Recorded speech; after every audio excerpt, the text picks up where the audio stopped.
Hello my 3D printer peeps, I'm here with the H2D and next to it, its little brother, the X2D.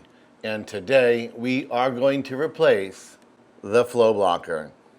The X2D, H2D, and H2C both utilize a flow blocker. However, the H2D and H2C use a different model flow blocker. So when doing this job, be sure to be smart, read the screen and order the correct part. They look very similar, however the X2D's flow blocker is flat and the H2D's flow blocker has a little lip on it. So that's how you can tell them apart. Take note of it and use the correct one. If you have bent this flow blocker, you may be able to adjust it. If it's in bad shape, replacing it might be the better option.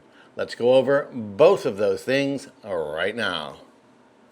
With the machine turned off, grab your tool head, bring it forward and center so that you have easier access to the tool head, to the hot ends, and to the flow blocker. Pop the tool head cover off by pinching the front and pulling it forward. Please note it is attached to a harness and you will break it if you pull it too hard. Slip this tool head up and behind the steel rod to store it during our surgery. Here it is, right up here. To make your life easier, go ahead and pop these silicone boots off. This is the flow blocker. Mine is in pretty good shape. The X2D has an improved flow blocker mechanism over the H series. The H series has a flow blocker that attaches with a single screw to a single lever. You would grab this lever to move the flow blocker like this.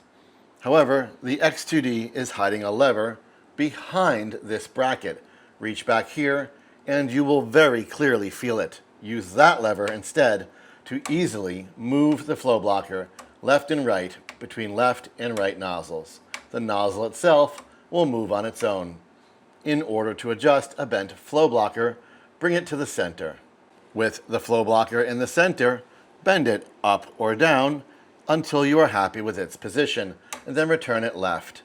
The flow blocker should kiss the nozzle just like this. If you feel the flow blocker is damaged, we will go ahead and replace it. Why they did this, I have no idea, but the screw is right here and it goes in from the back.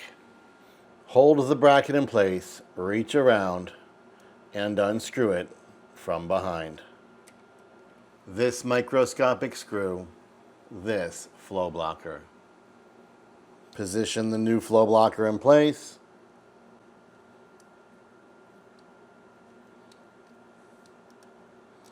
Screw it on and use the lever to test its position. It should go from nozzle to nozzle, resting flush against each one. If it does, you are done. Replace your rubber boots